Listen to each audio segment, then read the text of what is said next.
Assalamualaikum warahmatullahi wabarakatuh. Selamat datang kembali di channel Suketeki. Masih bersama Bang Nano tentunya. Dan kali ini Bang Nano akan kembali membawakan sebuah cerita horor kampung misterius di tengah kebun sawit. Oke, tanpa berlama-lama lagi, mari kita mulai ceritanya. Pak Rudi adalah teknisi mesin berusia 42 tahun yang sudah lebih dari 15 tahun bekerja di perusahaan perkebunan sawit di pedalaman Kalimantan. Ia merantau dari Jawa sejak masih muda. Pak Rudi bukan orang yang suka bercerita panjang. Kalau ditanya bagaimana kabar, ia jawab baik. Kalau ditanya sudah makan apa belum, ia jawab sudah. Begitu orangnya. Orang-orang di perumahan karyawan PT Subur Makmur sudah hafal dengan sifatnya. Dan tidak ada yang mempermasalahkan hal itu. Justru karena sifat itulah Pak Rudi dihormati. Di tempat kerja, orang yang tidak banyak bicara tapi hasil kerjanya beres selalu dipercaya daripada orang yang pandai ngomong tapi kerjanya berantakan. Pak Rudi datang ke Kalimantan pertama kali waktu usianya 27 tahun. Ia merantau dari Klaten, Jawa Tengah, mengikuti program penempatan tenaga teknis yang dibuka perusahaan perkebunan sawit. Waktu itu ia belum menikah, berani dan tidak banyak pikiran. 15 tahun kemudian, ia masih di tempat yang sama, tapi sekarang dengan istri yang bernama Sari dan 2 anak laki-laki, Bagas yang kelas 2 SMP dan Randy yang masih SD kelas 4.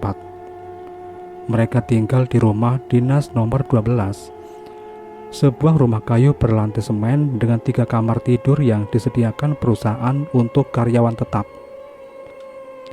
Kehidupan mereka tidak mewah, tapi cukup. Sri mengurus rumah dan sesekali membantu ibu-ibu lain berjualan makanan kecil di komplek perumahan. Bagas dan Randy sekolah di SD dan SMP yang dibangun perusahaan yang tidak jauh dari perumahan. Pak Rudi berangkat kerja setiap pukul 7 pagi dengan sepatu boot dan tas pinggang berisi kunci-kunci, menyusuri jalan tanah merah menuju gudang peralatan. Lalu dari sana, ia dan rekan-rekannya menyebar ke seluruh blok perumahan sesuai tugas hari itu. Pekerjaan Pak Rudi adalah teknisi lapangan. Tugasnya memperbaiki apa saja yang rusak di area perkebunan. Mulai dari mesin pompa air, jaringan pipa irigasi, instalasi listrik di pos-pos jaga, sampai kendaraan operasional yang mogok di tengah kebun. Rekan kerjanya ada 3 orang. Yang paling sering satu tim dengannya adalah Hendra, laki-laki dari Surabaya yang cerewet tapi cekatan. Kemudian Suroso, orangnya pendiam asal Purwokerto yang ahli di bidang bagian mesin.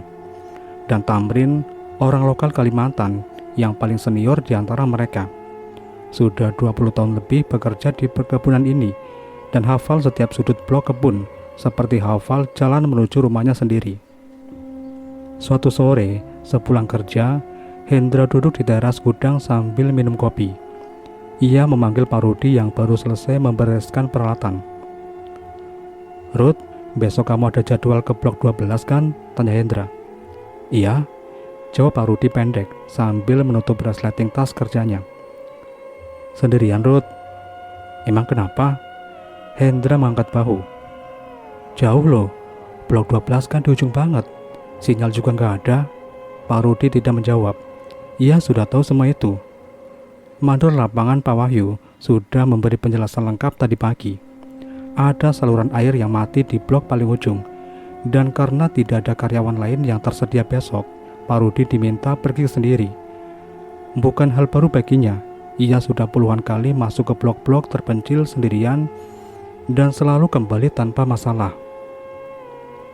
Malam itu Pak Rudi makan malam bersama keluarganya seperti biasa. Sri memasak sayur lodeh dan ikan asin goreng.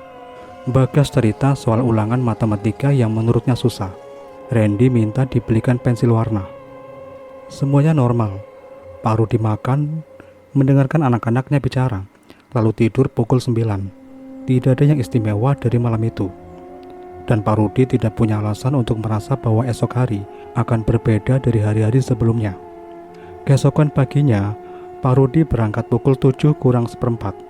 Sri menyiapkan bekal nasi bungkus dan 2 botol air minum yang dimasukkan ke dalam tas ransel kecil. Randy masih setengah mengantuk, minta salim sebelum Pak Rudi keluar pintu. Bagas sudah berangkat lebih pagi karena ada jadwal olahraga. Pak Rudi lalu mengambil kunci motor lapangan di gudang, mengikat tas ranselnya di bagian belakang, lalu melajukan motor itu keluar dari area perumahan menuju blok 12. Perjalanan ke blok 12 memakan waktu hampir 1 jam. Jalan tanah merah yang ia lewati semakin lama semakin menyempit, dan pohon sawit kanan kirinya semakin rapat sampai tajuk daunnya hampir menutup jalan. Tidak ada pekerja lain yang ia temui setelah melewati blok 8. Suara motor lapangannya sendiri terasa begitu keras di tengah kebun yang sepi itu. Pak Rudi tidak merasa takut, tapi ia akui dalam hati bahwa tempat ini terasa berbeda dari blok-blok lain yang biasa ia kunjungi. Lebih sunyi dan tak kenapa lebih berat. Ia menemukan titik awal pipa irigasi yang dimaksud Pak Wahyu dan memarkirkan motornya di pinggir jalan. Dari sana, ia harus jalan kaki mengikuti jalur pipa yang tertanam sepanjang parit kecil di tepi parit sawit. Pak Rudi mengeluarkan alat ukur tekanan dari tasnya, memeriksa sambungan pipa pertama, lalu berjalan terus ke arah dalam. Sambungan pertama dan kedua masih baik. Sambungan ketiga sedikit longgar, tapi belum kritis. Ia terus berjalan mengikuti jalur pipa sambil sesekali membungkuk, memeriksa kondisi sambungan berikutnya. Masalah dimulai ketika ia sadar bahwa ia sudah berjalan terlalu jauh dari titik awal. Jalur pipa yang seharusnya berakhir sekitar 200 meter dari parkiran motornya ternyata terus memanjang. Dan Pak Rudi baru tersadar setelah melihat bahwa matahari yang tadinya di kirinya kini ada di kanannya. Ia berbalik, tapi deretan pohon sawit di segala arah tampilannya sama persis. Tidak ada tanda, tidak ada patok, tidak ada apapun yang bisa dijadikan patokan. Ia mencoba menyalakan handphone untuk melihat GPS, tapi seperti yang sudah ia tahu dari awal, tidak ada sinyal sama sekali di sini. Pak Rudi berdiri diam beberapa saat. Ia menarik nafas, mencoba mengingat dari mana tadi ia datang. Ia memilih satu arah dan berjalan. Tapi setelah 20 menit tidak menemukan jalan tanah tempat motornya diparkir, ia coba arah lain. Hasilnya sama. Pohon sawit terus berulang tanpa ada perbedaan. Pak Rudi mulai minum air minumnya yang pertama. Duduk sebentar di atas akar sawit yang menonjol. Dan untuk pertama kalinya dalam siang itu, ia bicara sendiri dengan pelan. "Kamu nyasar, Ruth," katanya kepada dirinya sendiri. "Motormu di mana? Kamu nggak tahu?" Ia diam sebentar, lalu berdiri lagi. Matahari sudah mulai turun ke barat, dan Pak Rudi tahu bahwa di dalam kebun sawit, gelap datang lebih cepat karena pohon-pohon tinggi itu memblokir cahaya dari segala sisi. Ia harus bergerak, tidak bisa dia menunggu. Ia memilih berjalan ke arah yang menurutnya paling masuk akal, mengikuti kemiringan tanah yang sedikit landai ke bawah dengan harapan menemukan jalan air atau jalan tanah yang bisa membawanya keluar. Tapi semakin ia jauh berjalan, semakin dalam ia masuk, dan semakin jelas bagi Pak Rudi bahwa ia tidak tahu lagi di mana ia berada. Pak Rudi sudah berjalan hampir 1 jam lagi ketika ia melihat cahaya. Bukan cahaya matahari yang masuk dari celah daun, tapi cahaya yang diam, stabil, dan berwarna kuning kemerahan seperti cahaya dari dalam ruangan. Cahaya itu terlihat dari celah antara 2 baris pohon sawit di depannya. Tidak jauh, mungkin sekitar 50 langkah. Pak Rudi berhenti. Ia memandang ke arah cahaya itu beberapa detik, memastikan bahwa ia tidak salah lihat karena kelelahan. Cahaya itu nyata. Ia berjalan mendekatinya dengan pelan. Semakin dekat, semakin jelas pohon sawit di depannya tiba-tiba terbuka ke sebuah area lapang yang cukup luas. Di sana berdiri belasan rumah kayu berjejer dengan jarak yang teratur. Ada jalan setapak dari tanah yang dipadatkan di antara rumah-rumah itu. Ada pohon pisang dan pohon pepaya di beberapa halaman. Ada cahaya lampu yang menyala dari dalam rumah meskipun hari belum sepenuhnya gelap. Dan ada orang. Beberapa orang dewasa duduk di teras. 2 anak kecil berlari di jalan setapak. Seorang perempuan berdiri di depan pintu sambil memegang piring. Semuanya bergerak seperti kampung biasa di sore hari. Pak Rudi berdiri di pinggir kampung itu tanpa bergerak. Kepalanya tak bisa langsung menerima apa yang matanya lihat. Ia tahu wilayah ini. Ia sudah 15 tahun bekerja di perkebunan ini. Dan ia tidak pernah tahu ada kampung di sini.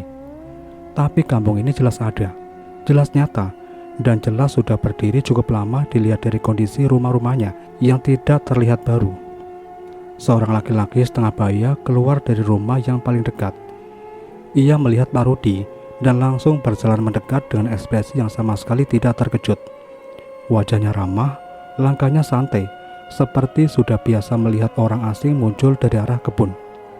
"Dari kebun ya Pak?" tanya laki-laki itu. Pak Rudi mengangguk pelan. "Iya, saya teknisi dari perusahaan, tadi nyasar waktu ngikutin jalur pipa." Laki-laki itu mengangguk seperti sudah menduga. "Wah, sering itu Pak, sini masuk dulu. Istirahat Pak, saya Sarif." Pak Rudi mengikuti Pak Sarif masuk ke dalam kampung.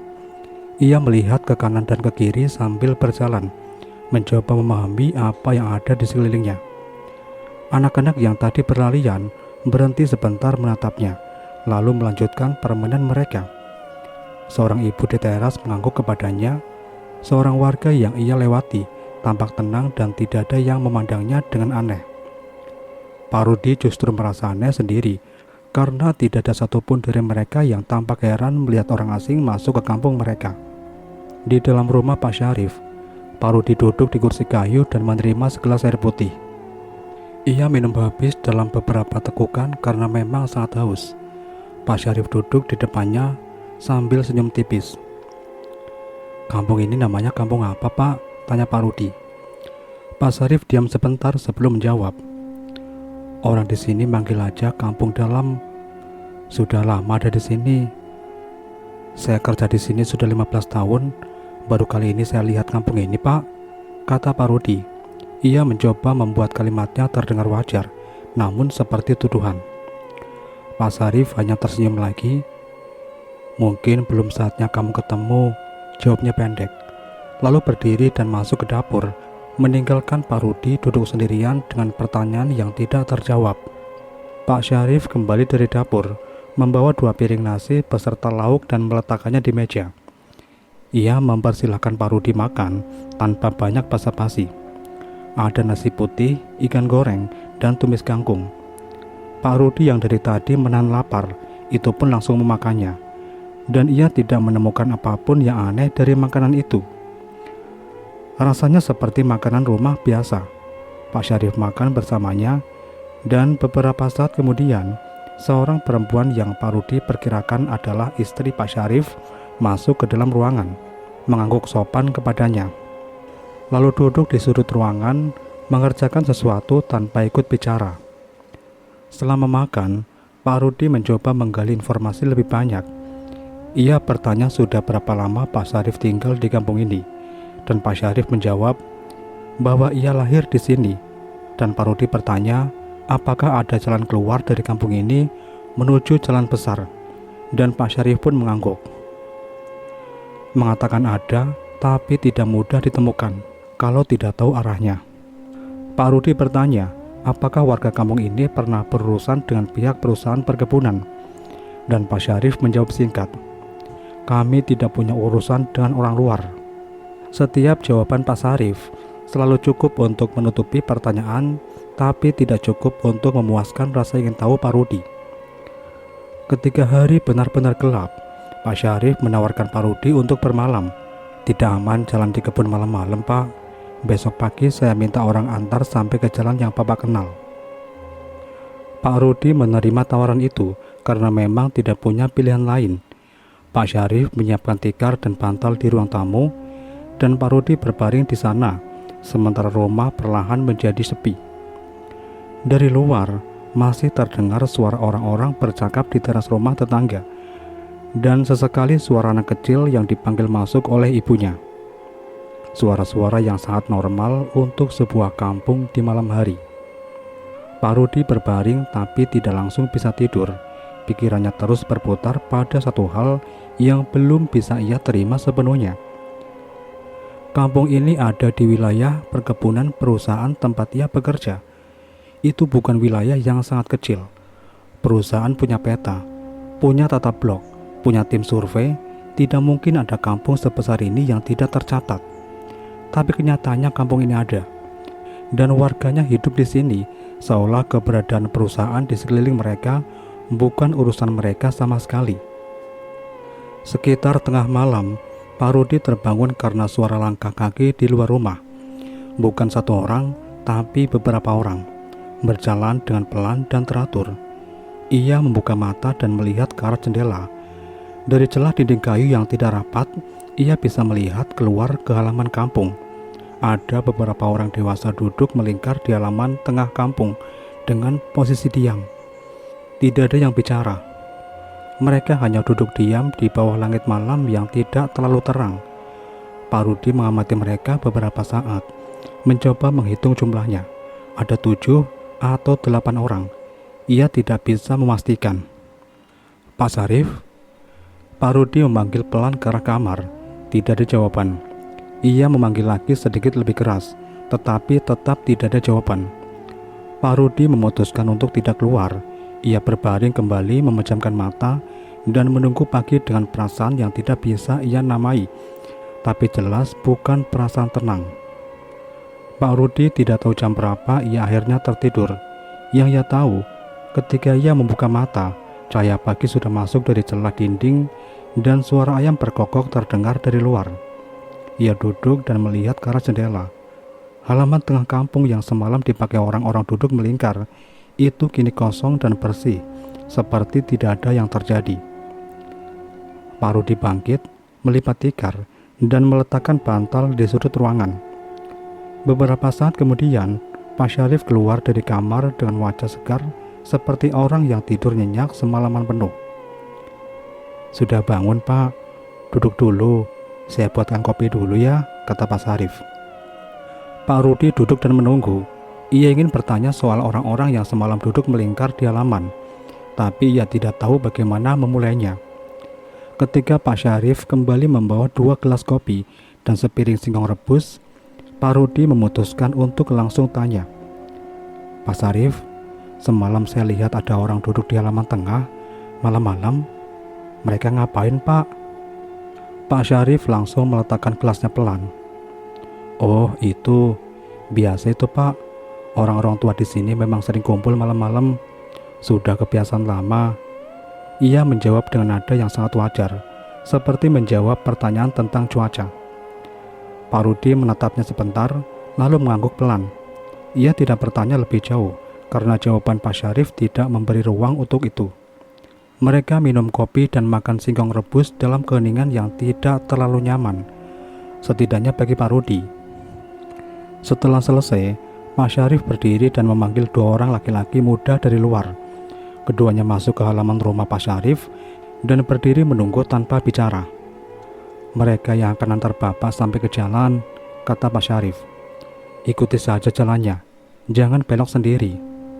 Pak Rudi pun berpamitan kepada Pak Syarif dan mengucapkan terima kasih kepada Pak Syarif. Pak Syarif mengangguk dan tersenyum, tapi tidak keluar mengantar sampai di pintu.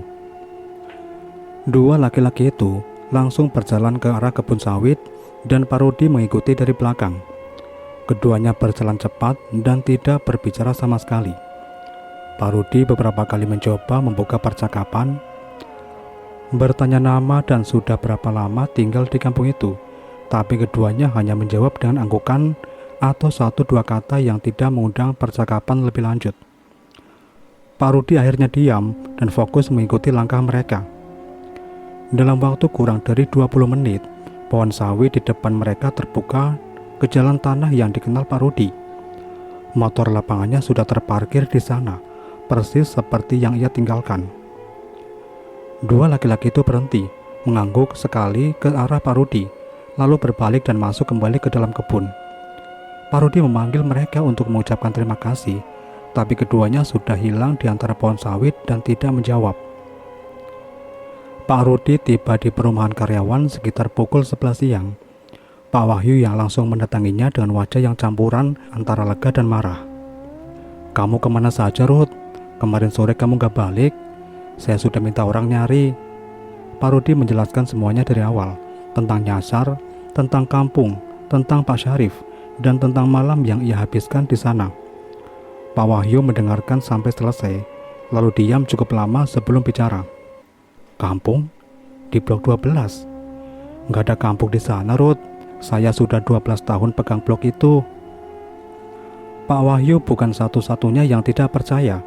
Ketika Pak Rudi menceritakan pengalamannya di kantin sore itu, reaksi rekan-rekannya hampir sama. Hendra langsung menggeleng sambil tersenyum. Ruth, kamu itu kelelahan kemarin. Panas, nyasar, nggak makan siang. Otakmu itu jadi ngaco.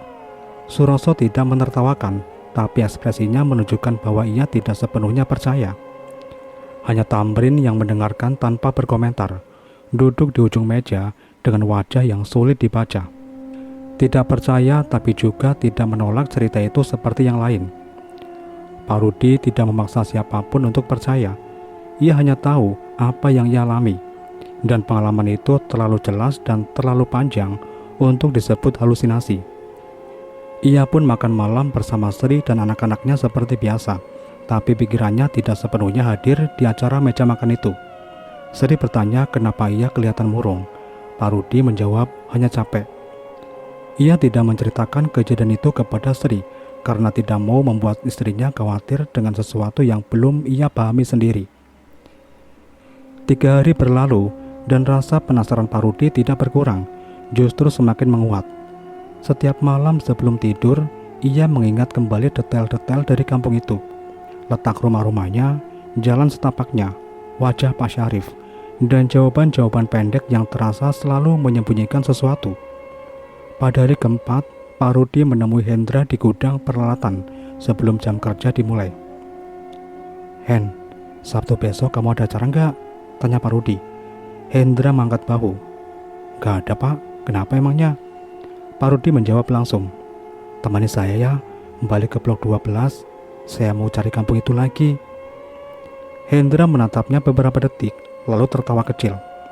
Serius kamu? Pak Rudi mengangguk. Hendra menggeleng tapi akhirnya setuju. Lebih karena ingin membuktikan bahwa tidak ada apa-apa di sana daripada karena percaya cerita Pak Rudi. Suroso pun ikut ketika mendengar rencana itu. Katanya ia juga penasaran. Tamrin awalnya tidak mau ikut, tapi ketika Pak Rudi mengajaknya, Tamrin diam cukup lama sebelum menjawab. Iya, saya ikut. Tapi kalau saya bilang balik, kita langsung balik. Gak usah tanya kenapa. Sabtu pagi, mereka berangkat berempat dengan 2 motor lapangan. Pak Rudi di depan memimpin arah. Hendra membonceng di belakangnya. Suroso dan Tamrin di motor kedua. Mereka membawa bekal, air minum lebih banyak dari biasanya, dan radio komunikasi yang dipinjam dari gudang. Hendra juga membawa tali rafia merah yang ia ikatkan di beberapa batang pohon sawit setiap 20 langkah sebagai penanda jalan. Biar kita nggak muter-muter kayak kemarin, kata Hendra kepada Pak Rudi yang menerima komentar itu tanpa membalas. Mereka memasuki blok 12 sekitar pukul 8 pagi dan memarkirkan motor di titik yang sama dengan motor Pak Rudi seminggu lalu. Dari sana, Pak Rudi memimpin jalan kaki mengikuti arah yang ia ingat. Tanda rafia merah Hendra mulai terkait di batang-batang sawit. Dan semakin jauh mereka masuk, semakin sunyi kebun itu. Tidak ada suara burung, tidak ada angin, tidak ada suara apapun selain langkah kaki mereka sendiri di atas tanah yang lembek. Tamrin berjalan paling belakang dan tidak bicara sejak mereka masuk ke dalam kebun. Mereka sudah berjalan hampir 2 jam ketika Pak Rudi berhenti di sebuah titik dan mengatakan bahwa dari sini ia yakin kampung itu ada di arah kiri, melewati 2 baris sawit yang lebih rapat. Hendra pun mengikuti tanpa komentar. Suroso mengikuti di belakangnya. Tamrin berhenti sejenak sebelum ikut masuk. Mereka menyibak celah antara batang-batang sawit dan masuk ke area yang lebih dalam. Tapi yang mereka temukan bukan halaman kampung, bukan jalan setapak, bukan rumah kayu. Yang ada hanya rawa berlumpur dangkal di antara akar-akar sawit dan semak-semak liar yang tumbuh tidak teratur. Tidak ada tanda bahwa tempat ini pernah diinjak oleh manusia. Hendra berdiri di pinggir rawa itu dan memandang sekeliling. Ini dia tempatnya, Ruth? Tanyanya dengan nada yang sudah mengandung jawaban. Pak Rudi tidak menjawab. Ia hanya berjalan ke kanan lalu ke kiri, memeriksa area sekitar rawa itu dengan teliti. Tidak ada fondasi rumah, tidak ada bekas jalan setapak, tidak ada sisa-sisa apapun yang menunjukkan pernah ada bangunan di sini. Suroso ikut memeriksa, tapi wajahnya sudah pucat sejak beberapa menit yang lalu. Pak Rudi terus mencari dan semakin lama pencariannya terasa semakin sia-sia. "Saya nggak ngerti, Pak," kata Rudi akhirnya. Suaranya tidak terdengar seperti orang menyerah, tapi seperti orang yang benar-benar tidak bisa menjelaskan apa yang terjadi. "Saya tidur di sini, saya makan di sini, rumahnya ada, orangnya ada, semuanya ada kok." Hendra menarik napas panjang. "Ruth, mungkin kamu salah titik. Kebun ini luas, semua pohonnya sama. Wajar kalau..." "Cukup." Suara itu bukan berasal dari Pak Rudi. Semua orang menoleh. Tamrin berdiri di belakang mereka dengan wajah yang serius. Mata memandang ke arah rawa. "Kita balik sekarang." Hendra mengerutkan dahi.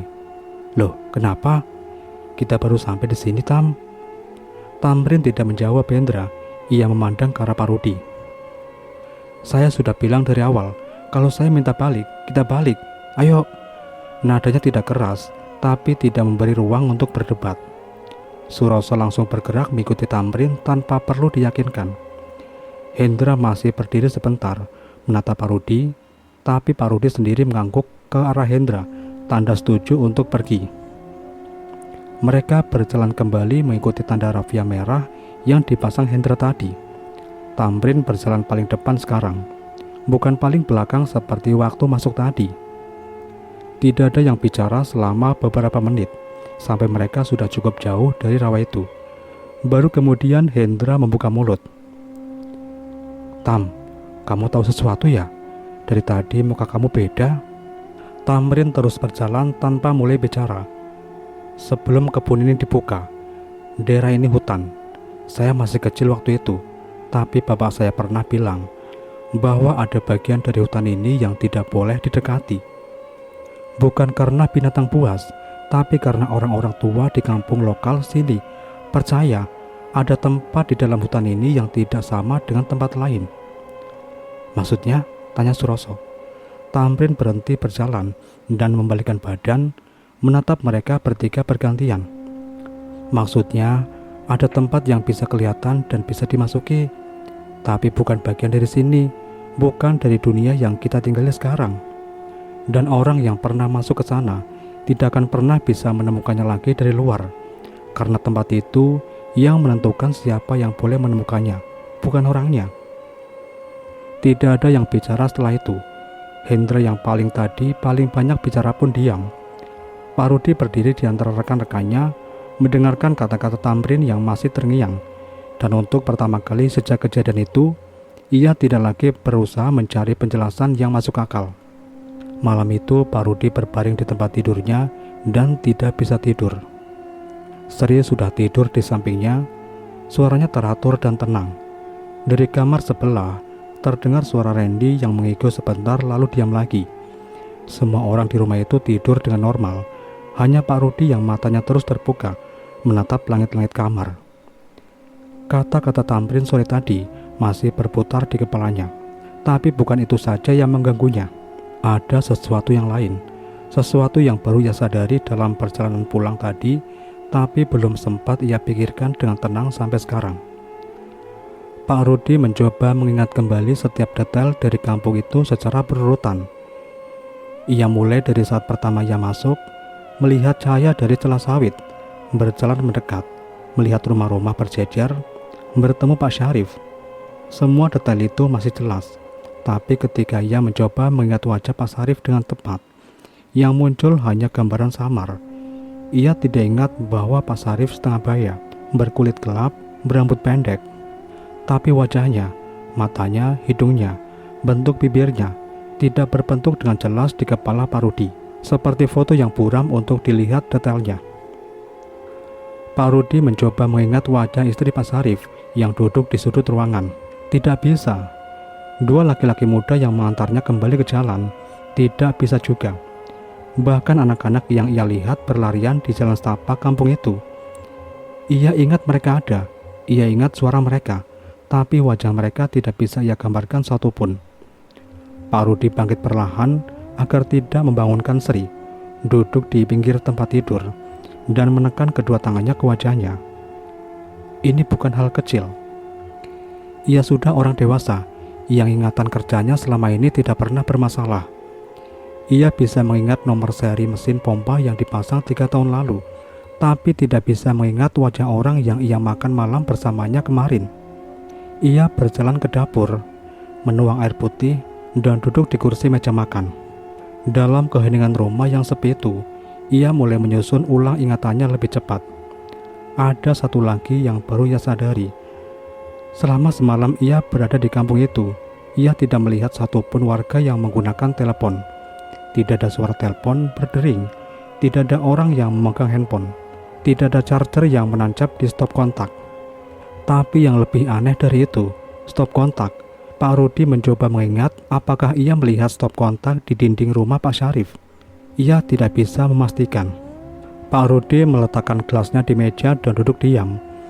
Ia mengingat satu detail lagi yang tadi sore belum ia ceritakan kepada siapapun, termasuk Tamrin. Waktu malam itu, ia memanggil Pak Syarif di ruang tamu dan tidak ada jawaban. Ia menganggap Pak Syarif sudah tidur nyenyak. Tapi sekarang ia ingat bahwa sebelum memanggil, ia melihat ke arah kamar Pak Syarif dan pintu kamar itu terbuka sedikit. Dari celah pintu yang terbuka itu, ruangan di dalam terlihat kosong. Tempat tidurnya rapi dan tidak ada orang di dalamnya. Pak Rudi duduk sendirian di dapur rumahnya sendiri tengah malam itu. Dan baru sekarang ia benar-benar menyadari bahwa selama semalaman ia tidur di rumah itu, ia tidak tahu di mana Syarif sebenarnya berada. Pak Rudi tidak menceritakan soal kamar Pak Syarif yang kosong itu kepada siapapun malam itu. Ia kembali ke tempat tidur, berbaring dan menunggu pagi dengan pikiran yang tidak bisa ia matikan. Keesokan harinya, ia masuk kerja seperti biasa, tapi ada yang berubah pada caranya berinteraksi dengan orang-orang di sekitarnya. Ia lebih banyak diam dari biasanya, lebih sering terlihat melamun di antara pekerjaan. Dan beberapa kali Hendra harus memanggilnya 2 kali karena ia tidak mendengar saat pertama kali dipanggil. Cerita tentang kunjungan mereka ke Blok 12 hari Sabtu kemarin sudah menyebar duluan sebelum Pak Rudi sempat memutuskan mau bicara atau tidak. Hendra yang menyebarkannya bukan dengan maksud jahat, tapi karena Hendra memang tidak bisa menyimpan cerita menarik lebih dari 2 hari. Di kantin saat makan siang, beberapa karyawan dari blok lain sudah tahu versi singkatnya dan mulai bertanya langsung kepada Pak Rudi. Pak Rudi menjawab seadanya, membenarkan bahwa ia memang pernah bermalam di kampung yang tidak bisa ditemukan kembali dan tidak menambahkan detail apapun di luar itu. Yang tidak ia duga adalah reaksi dari beberapa karyawan yang berasal dari daerah lokal Kalimantan. Seorang karyawan muda bernama Doni yang bekerja di bagian pengangkutan mendekati Pak Rudi setelah makan siang.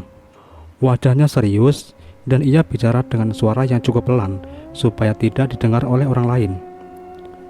Pak Rudi, saya mau cerita sesuatu, tapi ini bukan untuk dibuat bahan omongan di kantin. Pak Rudi mengangguk. Cerita? Doni menarik kursi dan duduk di depan Pak Rudi. Kakek saya dulu pernah ngalamin hal yang sama persis.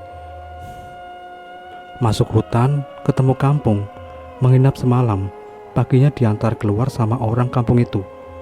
Tapi waktu dia coba balik lagi, tidak ada apa-apa di sana. Doni berhenti sebentar, memastikan tidak ada yang mendengarkan dari meja sebelah. Yang bikin saya merinding, waktu dengar cerita bapak tadi, kakek saya juga bilang hal yang sama. Wajah orang-orang kampung itu tidak bisa diingat. Pak Rudi menatap Doni diam-diam. Kakek kamu cerita itu kapan? Waktu saya masih SD, Pak. Dia cerita pas kita lagi duduk di teras malam-malam. Dia bilang kejadian itu waktu dia masih muda, jauh sebelum perusahaan ini ada. Waktu daerah sini masih hutan semua. Doni menunduk sebentar.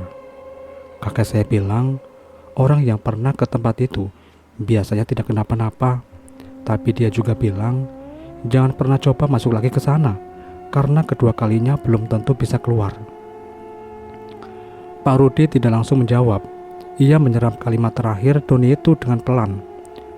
Bukan karena ia berencana kembali ke sana, tapi karena kalimat itu menyentuh sesuatu yang sudah dari kemarin ada di sudut pikirannya dan belum bisa ia rumuskan sendiri. Ia menatap mejanya sebentar, lalu bertanya dengan suara yang tenang. "Kakek kamu masih hidup sekarang?" Doni menggeleng pelan. "Meninggal waktu saya kelas 2 SMP, Pak. Tapi sebelum meninggal, dia masih sempat bilang soal kampung itu." Doni berhenti, seperti mempertimbangkan akan melanjutkan atau tidak. Pak Rudi menunggu tanpa berkata apapun. Doni akhirnya bicara lagi. Kali ini lebih pelan dari sebelumnya. Dia bilang, orang-orang di kampung itu tahu nama kamu sebelum kamu sempat memperkenalkan diri. Kalimat terakhir Doni itu membuat Pak Rudi diam cukup lama. Bukan karena ia tidak percaya, tapi justru karena ia langsung teringat sesuatu yang selama beberapa hari ini luput dari ingatannya. Saat pertama kali Pak Syarif keluar dari rumah dan berjalan mendekat ke arahnya di pinggir kampung itu, Pak Syarif langsung menyapanya, bukan dengan "siapa kamu" atau "dari mana kamu". Pak Syarif langsung berkata, "Masuk dulu Pak Rudi, istirahat." Pak Rudi waktu itu terlalu lama dan terlalu lega menemukan kampung itu sehingga tidak menyadari bahwa ia belum memperkenalkan namanya. Ia tidak pernah menyebut namanya sendiri kepada Pak Syarif. Tidak di awal, tidak di tengah, tidak pula di sepanjang malam ia berada di sana. Pak Rudi berdiri dari kursinya, meninggalkan Doni di kantin, dan kemudian berjalan keluar. Ia butuh udara. Ia berdiri di depan kantin menghadap ke arah kebun sawit yang terlihat dari kejauhan, dan mencoba menenangkan pikirannya. Tidak ada yang perlu ia lakukan sekarang. Kampung itu tidak bisa ditemukan lagi. Ia sudah tahu itu. Dan tidak ada berencana kembali. Tapi kenyataan bahwa Pak Syarif tahu namanya sebelum ia perkenalkan diri adalah sesuatu yang tidak bisa ia simpan begitu saja dan pura-pura tidak ada. Sore itu, sepulang kerja, Tamrin menghampiri Pak Rudi di depan gudang peralatan. Tamrin duduk di bangku kayu di luar gudang dan menunggunya sampai karyawan lain pergi sebelum bicara. "Doni sudah cerita sama kamu?" tanyanya. Pak Rudi mengangguk. Tamrin mengangguk juga, seperti sudah menduga. Cerita kakeknya itu, saya juga pernah dengar versi lain yang mirip. Bukan dari satu orang, dari beberapa orang tua di kampung lokal yang berbeda. "Semuanya sama?" tanya Pak Rudi. "Polanya sama, masuk, disambut, menginap, kemudian diantar keluar dan pulang. Tidak bisa kembali. Dan satu hal lagi yang selalu ada di setiap cerita." Tamrin berhenti sebentar. "Orang yang pernah ke sana selalu selamat. Tidak ada yang hilang, tidak ada yang celaka. Mereka keluar dalam kondisi baik." Pak Rudi menatap Tamrin. "Kamu bilang itu seolah ada tapinya." Tamrin mengangguk pelan. "Tapinya adalah tidak ada yang tahu kenapa mereka diselamatkan. Kenapa orang-orang di kampung itu mau repot-repot menjamu orang asing, memberi makan, menyiapkan tempat tidur, lalu mengantarnya keluar pagi-pagi. Tidak ada yang pernah tahu alasannya." Tamrin berdiri, menepuk debu dari celananya, dan mungkin memang tidak perlu tahu. Pak Rudi tidak menjawab. Ia mengikuti Tamrin dengan matanya sampai orang itu berjalan pergi menuju perumahan. Setelah Tamrin hilang dari pandangan, Pak Rudi duduk sendirian di bangku itu beberapa saat. Ia memikirkan Pak Syarif yang tahu namanya. Ia memikirkan kamar kosong di tengah malam. Ia memikirkan 7 atau 8 orang yang duduk diam di halaman tanpa bicara. Dan ia memikirkan kenyataan bahwa dari semua yang terjadi selama semalam, ia berada di sana. Tidak ada satupun yang menyakitinya. Tidak ada yang mengancamnya. Mereka memberinya makan, memberinya tempat tidur, dan mengantarnya pulang. Pak Rudi berdiri mengambil tasnya dan berjalan menuju rumah. Sri sedang memasak. Suara wajan terdengar dari dalam. Randy berlari keluar menyambutnya di pintu. Pak Rudi menggendong anaknya sebentar, lalu kemudian masuk ke dalam, dan kemudian menutup pintu. Di luar, kebun sawit berdiri dalam diam seperti biasa. Jauh di dalam sana, di balik ribuan batang pohon yang semuanya terlihat sama, ada sesuatu yang tidak bisa dijelaskan dan tidak bisa ditemukan. dan Pak Rudi sudah memutuskan bahwa ia tidak akan mencobanya untuk menemukannya lagi. Dan cerita pun berakhir. Mimin pamit. Wassalamualaikum warahmatullahi wabarakatuh.